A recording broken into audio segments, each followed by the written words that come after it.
Welcome back. કાકા, હા, હમણાં બ્રેકમાં કોની સાથે વાત કરતો હતો તમે? પેલા ફેનિલના પપ્પા લા એને પાછો મારવા લીધો. અલા આ બિચારા છોકરાને મારે તો હવે છે ને બિચારો રહ્યો જ નહીં લા.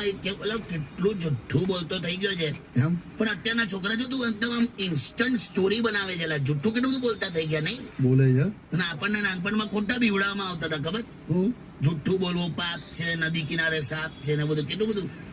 એના બાપા એટલે માર્યો કેમ કે ગાળો બોલતો થઈ ગયો છે. અરે બાપ રે. હમણાં મેં એના વચ્ચે પૂછ્યું હમણાં. હા મેં કીધું ઘરે બેઠો બેઠો ટીવી જોયા કરતો હોય છે, કઈ ચેનલ જુએ તું? હા. તો મને કે CNBC. એ CNBC ચેનલ જુએ છે? મને આવી જ નવાઈ લાગી. મેં કીધું તારી ઉંમર પ્રમાણે તું શેર માર્કેટ ને સ્ટોક ને બધું કેમ ન જોતો હશે? મેં કીધું CNBC જુએ. એના પપ્પાને પૂછ્યું મેં. હા મને કહે છે CNBC જુએ છે. હા. તેના પપ્પા કહે છે ના CNBC એટલે CN એટલે કાર્ટૂન નેટવર્ક. અચ્છા. અને કે બાકીનું તો કેવું છે કે દરેક વાક્ય બધી છેલ્લે ગાળ બોલે છે. હે? બોલ આવું હતું.